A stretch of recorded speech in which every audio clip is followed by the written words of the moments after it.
Welcome back to express. अब कुछ सियासी और मुआशी असाब शिकन मुकाबले की बात करते हैं जो कि इस वक्त जारी है। इसहाक डार साहब की वापसी के बाद डॉलर मुसलसल डार से डरा हुआ है, हम कह रहे हैं, और मुसलसल गिरावट का शिकार है। पेट्रोल भी सस्ता हो गया, मतलब 12-13 रुपए, बहुत बड़ा फर्क पड़ा। महंगाई को रिवर्स गियर अभी तक लगा नहीं है सारी सूरत हाल के बाद। That's the point two think. जैसे जैसे महंगाई बढ़ती जा रही है वैसे ही जो 11 जमाती इत्तेहाद है उसके शाहाना अखराजात के बढ़ने की रिपोर्ट्स भी आ रही हैं। शहबाज शरीफ साहब की काबीना, जिसे एक जहाजी काबीना कहा जा सकता है, उसने तमाम साबिका रिकॉर्ड तोड़ दिए हैं जी। वफाकी काबीना 37 अरकान से शुरू हुई थी, जो अब माशाल्लाह बढ़कर माशाल्लाह बढ़कर 75 हो गई है। और इसके अरकान की तादाद इस भारी भरकम काबीना में 20 से ज्यादा वफाकी वज़रा हैं, मुआविनीन खुसूसी हैं। और ये जो मुआविन खुसूसी हैं इनके पास तो कोई कलमदार ही नहीं है, बस वो मुआविन हैं। अब वो मुआविनत किस चीज में कर रहे हैं उन्होंने भी नहीं पता। वज़ीर आज़म शहबाज शरीफ साहब से हम रिक्वेस्ट कर सकते हैं कि खुदा मतलब थोड़ा साढ़े पे रहम करो, इत्तेहादियों को खुश करने की बजाय अवाम पर थोड़ा तरस खाया जाए और जो हुकूमती अखराजात हैं उनको भी कम किया जाए। अवाम पे तो बोझ डाला जा रहा है मुख्तलिफ टैक्सेस की शक्ल में, लेकिन ये जो हुकूमती अखराजात हैं इनको भी कम होना चाहिए। दूसरी जानिब हम तहरीक इंसाफ की बात करें तो कौमी असम्बली में इस्तीफों के मामले पर नई हिकमत अमली सामने आई है। तहरीक इंसाफ ने पहले इज्तिमाई इस्तीफे दिए, 11 अरकान के इस्तीफे मंजूर हुए, तो अब उसके बाद ऐलान किया कि इमरान खान 9 हल्कों पे खुद इलेक्शन लड़ेंगे। और अब 11 अरकान के इस्तीफे मंजूर होने के बाद अब वो इस्लामाबाद हाई कोर्ट पहुंच गए हैं और स्पीकर को मुस्ताफी अरकान की तलबी का हुक्म देने की इस्तदा भी कर दी है।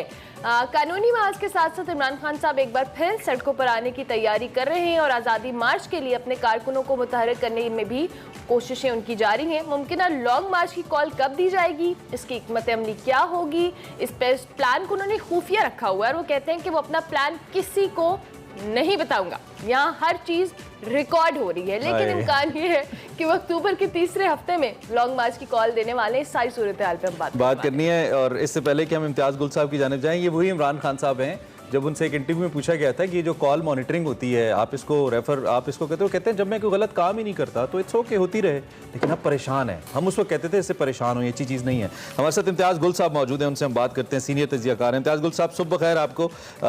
उम्मीद है आप ठीक ठाक हैं और मुल्क की सूरत हाल, खासतौर पर सियासी सूरत हाल पर नज़र भी रखे हुए हैं। सबसे पहले ये जो इस्तीफ़ों का मामला है इस पर मैं जो स्ट्रेटजी है तहरीक इंसाफ की, मैं इस पर आपकी राय लेना चाहूँगा। ये कैसी स्ट्रेटजी है और क्या ये ठीक है कि नहीं कि पहले आपने बायकॉट किया, दो कि वी ऑल नो कि ये पॉलिटिकल प्रेशर था, लेकिन नफरत बहुत ज़्यादा थी कि अब हमने नहीं जाना इस असेंबली के अंदर और ये इंपोर्टेड हुकूमत है।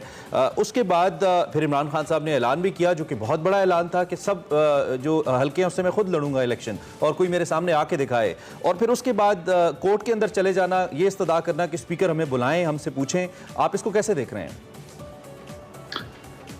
जी अस्सलाम वालेकुम। देखिए, मेरा ख्याल है कि इमरान खान एक चौमुखी खेल रहे थे अब तक, और गुज़िश्ता रोज आपने सुन लिया कि फौज के सरबरा जनरल बाजवा ने बिलाखिर वाशिंगटन में पाकिस्तानी सफारत खाने में बैठ के एक प्राइवेट गुफ्तगू में ये कहा कि वो अपने वक्त पे रिटायर हो जाएंगे।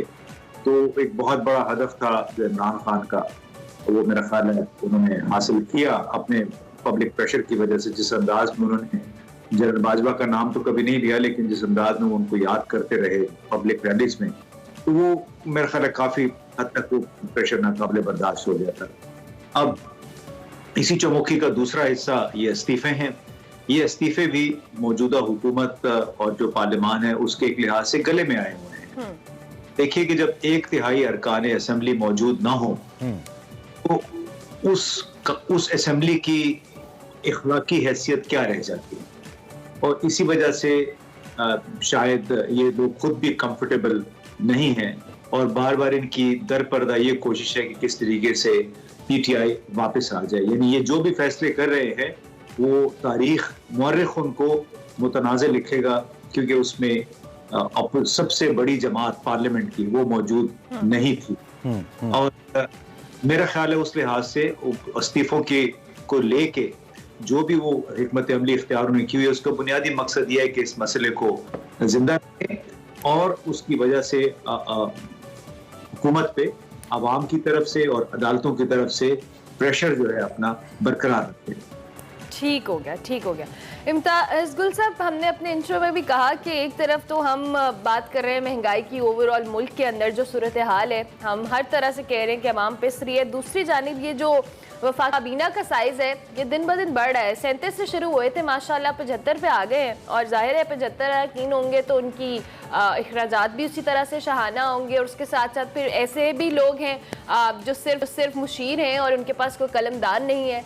तो क्या आपको लगता है कि साइज बढ़ाने की ज़रूरत क्यों महसूस कर रहे हैं प्राइम मिनिस्टर? ज़ाहिर है वज़ीर आज़म ने खुश करना है तमाम इत्तेहादियों को। ये अपना एक रिवायती इनका तर्ज हुकूमत है जिसमें वो इस बात पे यकीन रखते हैं कि जितने भी शोबे हैं उनके लिए एक फोकल पर्सन रखें और वो अपने अपने शोबे के लिहाज से परफॉर्मेंस दिखाए। लेकिन मैं नहीं समझता कि पाकिस्तान जैसा मुल्क इस हिकमत अमली का मुतहम्मल हो सकता है, क्योंकि यहाँ पे जिस अंदाज में हमारी हुकूमतकारी है वो अभी तक 19वीं सदी का एक लिहाज से माइंड सेट है, 19वीं सदी का निज़ाम है जिसमें आपको हर स्टेज के लिए, हर फेज के लिए वज़ीर आज़म या वज़ीर आला की अप्रूवल की ज़रूरत होती है। अब आप देखिए, जब 3 दिन पहले सैलाब के हवाले से डैशबोर्ड बना, बड़े माहिरीन ने मिलकर उस पर काम किया और उसके लिए बाकायदा एक लाइव तकरीब मुनक्किद की गई। उसमें वज़ीर आज़म साहब भी बैठे हुए थे, मरियम औरंगज़ेब, एहसन इकबाल जो MQM के वजीर हैं IT के, वो भी बैठे हुए थे और अफसरान की एक फौज थी। तो उसमें आके वज़ीर आज़म ने तमाम लोगों को एक लिहाज से टकेका कर दिया, इसलिए कि जब प्रेजेंटेशन हुई उसमें तो अब लाइव सारी जहां पे OTV लाइव दिखा रहा था उसके पता चल रहा था कि वज़ीर आज़म हर एक की एक लिहाज से फर्दन फर्दन बेइज्जती कर रहे हैं एक IT एक्सपर्ट के तौर पे कि जी ये तो बड़ा फजूल डैशबोर्ड है, इसमें फलां चीज किधर है, ये तो बहुत मतलब मेरा ख्याल है कि एक इंतहाई नामुनासिब तरीक़ाकार था। तो कहना मैं ये चाह रहा था कि जहां पे वज़ीर आज़म इस हद तक इन्वॉल्व होता है तो उसमें बाकी फौज वजीरों की, मुशीरों की, एक्सपर्ट्स की का क्या काम है? ये वो तरीक़ाकार है इसकी वजह से उनको 75 वजीर और खुसूसी मावनीन रखने पड़े हैं और इनको एहसास नहीं है कि जब बाहर दुनिया से अपीलें कर रहे हैं कि हमें सैलाब में की तबाहकारियों से रिकवर करने के लिए मदद की जाए, तो वो आखिर उनके भी यहाँ पे सोर्सेस तो होते हैं, चाहे अक़वाम मुत्तहिदा है चाहे। गुल साहब, क्या ये बात अप्रिशिएट नहीं की जानी चाहिए कि पहले आता है कि सरकारी सतह पर वज़ीर आज़म को या वज़ीर आला को जब बुला के ब्रीफिंग्स दी जाती हैं तो आते हैं, सर हिलाते हैं, फीता काटते हैं, चले जाते हैं। तो मैंने तो ये पहले कभी किसी प्राइम मिनिस्टर की तरफ से नहीं देखा। आपसे सवाल ये कि क्या ये अप्रिशिएट नहीं होना चाहिए कि एक प्राइम मिनिस्टर ने क्रॉस क्वेश्चनिंग की है कि ये वो एफिशिएंट डैशबोर्ड नहीं है जो हमें चाहिए या जो होना चाहिए। और इससे पहले डॉक्टर उमर सैफ साहब जो कि डेंगू प्रोग्राम के लिए मुआवनत करते रहे वज़ीर आज़म को पंजाब में, उन्होंने ये ट्विटर पर लिखा कि ये वो डैशबोर्ड नहीं है जैसा डेंगू के लिए पंजाब में हमने बनाया था, वो उतना एफिशिएंट नहीं है। तो don't you think it's a good gesture? नहीं, मैं नहीं समझता कि इस तरह के काम आप देखें ना, आवाम की नज़र में उन अफसरान की और उन वज़रा की क्या हैसियत रह जाती है जो वहाँ पे मौजूद हैं और वो लोग जिन्होंने उस डैशबोर्ड पे काम किया। हमें ये काम इस तरह पब्लिकली नहीं करना चाहिए। उस वक्त होना चाहिए था जब ये सारी चीज़ तैयार हो जाती और उसके बाद, और ये कोई ऐसी काम नहीं कि जिसका ताल्लुक पाकिस्तान की सिक्योरिटी के साथ है। अच्छी बात है, वज़ीर आज़म को उसमें दिलचस्पी लेनी चाहिए, लेकिन पब्लिकली इस अंदाज में उनकी तजलील नहीं करनी चाहिए। IT एक्सपर्ट्स हैं, उनको आप पहले से इनको मॉक एक्सरसाइज करनी चाहिए थी कि जी इसमें क्या क्या खामियां हैं, तो उस हिसाब से उसमें वो तस्हीह कर लेते। लेकिन जो हम कहना चाह रहे हैं वो ये है कि आप इतनी बड़ी काबीना के साथ एक वसाइल के चैलेंज से, कि वसाइल की कमी से 2-4 मुल्क के मसाइल नहीं हल कर सकते, बल्कि आपको डिवॉल्व करना चाहिए। आपको इदारों को थोड़ी आज़ादी, खुद मुख्तारी देनी चाहिए ताकि वो अपने फैसले खुद कर सकें। और भाई वो गधे घोड़े तो नहीं है, IT एक्सपर्ट्स हैं। आप अपने उसमें 2-4 अपने लोगों को लगा के उनसे कहेंगे इनके साथ मिलकर काम करें, इसमें तस्हीह करें। तो मुझे तो बहुत बुरा लगा जब आप इतने सारे एक्सपर्ट्स को, और वज़रा की शक्लें भी देखने वाली थी उस दिन, वो बेचारे एम्बैरेस हो रहे थे, अच्छे खासे एम्बैरेस हो रहे थे। तो हम तो शुरू इससे हुए थे कि हमारा जो ये एलिटिस्ट स्टाइल ऑफ गवर्नेंस है ये हमें ख़त्म करना चाहिए। दुनिया बहुत आगे चली गई है और हम अभी तक वो जो 19वीं सदी का तर्ज हुकूमत है, जहाँ वजीर जाता है सब पीछे पूरी एक फौज होती है, उसके पीछे भी चल पड़ती है। भाई उनके और कोई काम नहीं होते, जरूरी है कि वजीर आजम वजीर आला के साथ 50-60 लोग जो है वो सफर में हों, गाड़ियां कितनी इस्तेमाल होती है, कितने मुताबिक ये कल्चर चेंज होना चाहिए ऑब्वियसली, जो अब मुल्क की इकोनॉमी इतना ज्यादा सफर कर रही है। दूसरी जानिब इम्तियाज गुल साहब, अब जो मुमकिन लॉन्ग मार्च है इस पे भी हम देख रहे हैं कि बड़ी बयानबाजी है और एक जंग की सी कैफियत है। इमरान खान साहब अपना प्लान डिस्क्लोज करने को तैयार नहीं है, वो कह रहे हैं जी हम, और दूसरी जानिब जो हुकूमत है बाकी वो भी इस हवाले से बयानात दे रही है। आपको क्या लगता है ये सियासी सूरत हाल किस तरफ जाएगी? इमरान खान साहब का जो लॉन्ग मार्च है वो कब तक एक्सपेक्टेड है कि वो कॉल देंगे? देखिए, तो इमरान खान को ही मालूम होगा, लेकिन ये भी याद रखिए कि शतरंज का या ताश का कोई भी खिलाड़ी होता है तो वो अपने तमाम पत्ते तो नहीं दिखाता वक्त तक, जब तक उसको यकीन ना हो जाए कि वो अब बेबस हो गया है। तो ये काम इमरान खान साहब करें वो अलग बात है, कि इसके मेरिट्स और डीमेरिट्स क्या है हम उसमें नहीं जा रहे। आप उसको चूंकि इमरान खान बतौर एक अपोजिशन लीडर, एक साबिक वजीर आजम के देख रहे हैं, जिसका सामना इस वक्त 12-13 जमातों के इत्तेहाद के साथ है, वो अपना जाहिर है जो भी हिकमत अमली है अपना हर कदम फूंक फूंक के उठाएंगे। और मेरा गुज़श्ता रोज तो उन्होंने ये भी कहा कि जी आप हमें मार्च से कैसे रोकेंगे, हम तो इस्लामाबाद का घेराव कर लेंगे, खैबर पुख्तनख्वा में हमारी हुकूमत, पंजाब में हमारी हुकूमत, आज़ाद कश्मीर में हमारी हुकूमत, और इन्हीं तीनों सूबों से पाकिस्तान इस्लामाबाद को रस्ते आ रहे हैं। अब ये अपने अपनी सरहदों पे आके अगर इन्हें अपने लोग बिठा दिए, कंटेनर लगा दिए इन तीनों हुकूमतों ने, तो इस्लामाबाद तो वही 25-30। साहब ये तो आइन की खिलाफ वर्जी है, रियासत से टकराव है। अगर सूबे अपने इख्तियारात से तजावुज़ करते हैं, आइन इसमें बड़ा वाज़ेह है। और अगर इस तरीके से रियासत के जो मुख्तलिफ यूनिट्स हैं वो एक दूसरे के सामने खड़े हो जाते हैं, और कल कैबिनेट ने इस पर बात भी की है कि अगर आइन को वायलेट किया गया तो इस पर हुकूमत एक्शन में आ सकती है। अगर वहाँ पे उनके पास पुलिस है मकामी तौर पे, तो यहाँ पे इस्लामाबाद पुलिस के अलावा रेंजर्स है वजारत दाखिला के नीचे, जो कि पाकिस्तान आर्मी का हिस्सा है, पैरामिलिट्री फोर्स है हमारी। तो ये तो रियासत को टकराव की जानिब ले जाने की कोशिश हो सकती है, ऐसा लगता है। आपके ख्याल में क्या है? जी बिल्कुल ऐसा ही हो सकता है, लेकिन जब TLP ने फैजाबाद बंद किया हुआ था, जब जमीयत उलमा इस्लाम ने इस्लामाबाद बंद किया हुआ था, वो भी रियासत से एक टकराव ही था। उस वक्त तो कुछ नहीं हुआ, सब उनके मिन्नतें तरले करते रहे कि आप अपना धरना खत्म कर दें। यानी 2-2 हफ्ते तक, 3-3 हफ्ते तक ये सड़कें और यही चौक बंद रहते हैं। उस वक्त इन लोगों को ख्याल नहीं था, जो जाके वहां पे उनके जलसों में तकरीरें भी किया करते थे, उस वक्त उनको ख्याल नहीं था कि वो रियासत से वो टकरा रहे हैं। जब ताहिरुल कादरी साहब यहाँ डी चौक में आके बैठे हुए थे ब्लू एरिया में, तो ये है कि इन तमाम उमूर के लिए ना सबको एक मुत्तफिक होना पड़ेगा। साहब यहाँ पे एक सवाल कलीदी ये है, चूंकि आप सीनियर सहाफ़ी हैं, तज्ज़ियाकार हैं, आप समझते हैं मामलात को। एक जमात का हुकूमत के खिलाफ जाना और हुकूमत का आगे से क्या रवैया है जिस पे आप क्वेश्चन करें, वो एक अपनी जगह है, लेकिन सूबों का, यूनिट्स का, जो कि इंतज़ामी यूनिट्स हैं मुल्क के, उनका वफाकी हुकूमत के खिलाफ जाना या उनके मुकाबले में खड़े हो जाना, आपको नहीं लगता कि ये उससे बहुत बड़ा मामला है उसके मुकाबले में? देखिए, ये तो अब कानूनी माहिरीन की सवाबदीद है कि उसको वो कैसे इंटरप्रेट करते हैं।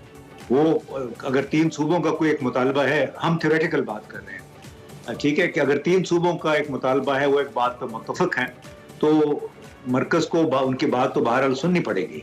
यानी ये देखे ना, ये अगर मगर नहीं हो सकता कि A ने अगर काम किया तो वो ठीक था, B अगर वो काम कर रहा है तो वो गलत हो गया।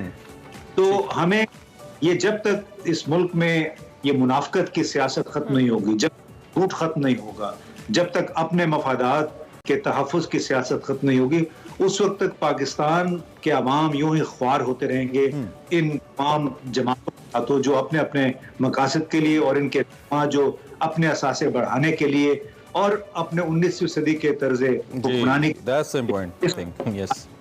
ठीक है इम्तियाज गुल साहब, लास्ट क्वेश्चन हमारा इकोनॉमी से रिलेटेड, ऑब्वियसली हम जरूर चाहेंगे आप इस पर भी कमेंट कीजिएगा। इसाक डार साहब की वापसी के बाद बड़ा हौसला मिला बहुत सारे लोगों को। उनके आने से पहले भी एक हाइप थी कि डॉलर को फर्क पड़ेगा, और पड़ा भी, ऐसा नहीं है कि नहीं पड़ा। रुपए की कदर तो बेहतर हो रही है, लेकिन महंगाई उसी तरह से बरकरार है। पेट्रोल या पेट्रोलियम मसनूआत की बात की जाए, वो भी सस्ता हो रहा है, बैलेंस हो रहा है इंटरनेशनल मार्केट में, लेकिन अभी तक पब्लिक तक उसका इम्पैक्ट नहीं आया। किस तरफ देखते हैं आप हमारी इकोनॉमी को जाता हुआ आइंदा आने वाले दिनों में? देखिए, महंगाई दुनिया भर का एक फिनोमेना है, सबसे ज़्यादा मुतासिर हालिया सालों में, महीनों में बरतानवी पाउंड मुतासिर हुआ है, येन मुतासिर हुआ है, क्योंकि डॉलर की वैल्यू उन्होंने अमेरिका में फेडरल रिजर्व ने शरह सूद बढ़ा के उसकी मदद से डॉलर की वैल्यू को मुस्तहकम कर दिया है, और यानी डॉलर की सप्लाई जो है वो उन्होंने महदूद कर दी, जिसकी वजह से बाकी मुल्कों में डॉलर की सप्लाई कम हो गई है। पाकिस्तान जैसे मुल्क पे ज़ाहिर है इसके और मनफी असरात होते हैं। वो मुल्क जिस मुल्क में डॉलर आते कम हैं और जहाँ से डॉलर जाते ज़्यादा हैं, क्योंकि हमारी जो दरामदात हैं वो कोई 75-80 अरब डॉलर के बराबर थी पिछले साल 1.5 साल में, जबकि हमारी बरामदात मुश्किल से 30 अरब डॉलर तक पहुंची थी। तो ये महंगाई उस वजह से भी होती है। बाकी मुनाफाखोर आपको पता है, ज़ख़ीरा अंदोज़ बड़े बड़े जो बिजनेस हाउसेज हैं, बड़े बड़े एग्रीकल्चर ग्रुप्स हैं, वो अपने तरीके से पैसे बनाने में मसरूफ है, क्योंकि उनको वही लोग हुकूमतों में भी होते हैं, तो उनको करना मुश्किल होता है। ठीक है, तो दूसरे लफ्जों में हम ये समझें कि रुपए की कदर बढ़ रही है, लेकिन इसहाक डार साहब की कदर नहीं बढ़ेगी पाकिस्तानी सियासी कल्चर में। मुझे तो नहीं लगता जी, अल्लाह करे कि पाकिस्तान के अवाम का, रुपए का भला हो। कोई भी अच्छा काम है उसकी तारीफ करनी चाहिए। अल्लाह करे कि उनके पास कोई ऐसी गिदड़ सिंगी हो जिसकी मदद से पाकिस्तान की इक्तिसादी सूरत हाल, पाकिस्तान की मईशत बेहतर हो जाए। ठीक है गुल साहब, थैंक यू वेरी मच, बहुत शुक्रिया जी।